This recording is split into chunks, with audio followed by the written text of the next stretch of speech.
Rajeshri Venkatramanan reading 120 words English shorthand dictation.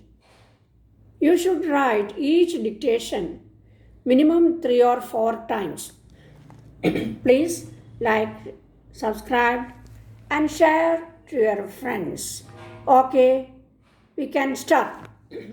Gentlemen, I am especially happy to be able to perform this function because it brings me into close contact with an important phase of the life of the state. Those of us who are engaged in dealing with public affairs on a large scale through the medium of statistics have a temptation to look at the life too much in the abstract and too little as a matter of flesh and blood. An occasion like this gives us an opportunity of realizing that while organization and officers come and go, the great stress of human life moves perpetually on, and that its mystery and purpose are perhaps better seen in the relative simplicity of the rural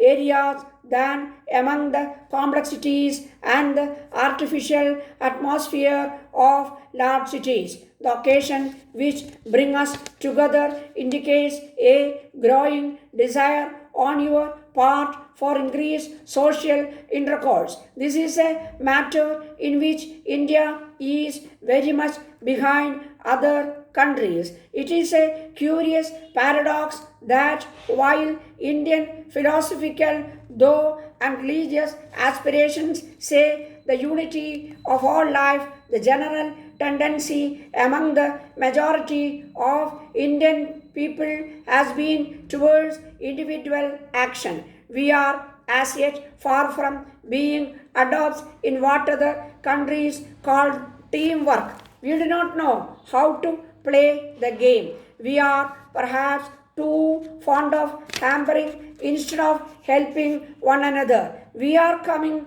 however, to realize that individual action cannot give the same effectiveness and satisfaction as concerted action. There are systems of discipline that call for solitary thought and activity, but there can hardly be any finer discipline than which comes out of the necessity of social life to adopt one's own thoughts and feelings while at the same time conceding the same right to others. In such circumstances, one is bound to experience a growth of one's higher nature and to enter upon larger areas of true cultural employment. This is the highest purpose of a social club. But such clubs have also their practical aspect. They are convenient places for the meeting of people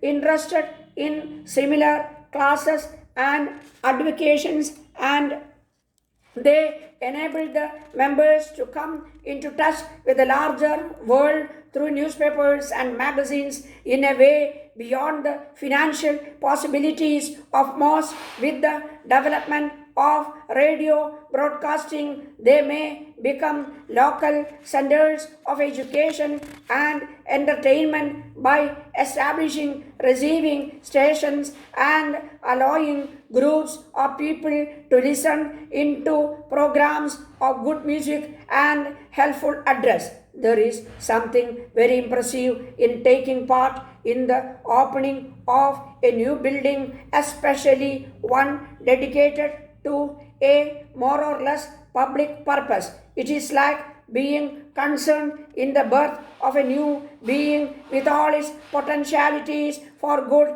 and evil. To the members and their successors belongs the responsibility of making this club enthusiastic and joint activity not only for the benefit of the members of the club but of the community at large. I wish I could bring myself to believe that anything I could say was likely to afford sufficient encouragement to club. I feel, however, that I am not called upon to make any serious effort for this purpose. This society is, I am glad to say, able to offer a liberal number of prizes to its competitors in artistic matters, and it is strong in the support of a body of patrons and contributors, the individual members of which no doubt change from time to time.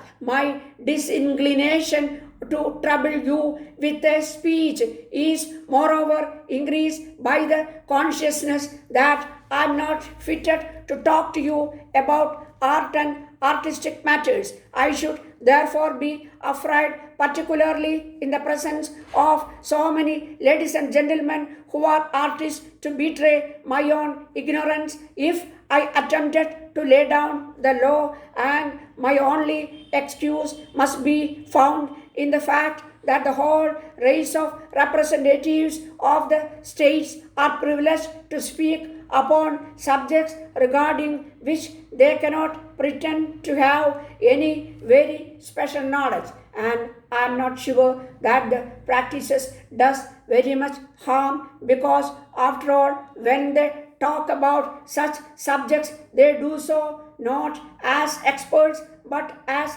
representatives of the very ordinary work a day, imperfectly informed, commonplace to public. I believe, however, that in artistic matters the public is not a very bad judge. I believe its instincts are in the main sound. The pictures which live and the men whose reputation endures have, as a rule, earned that reputation by conscientious work.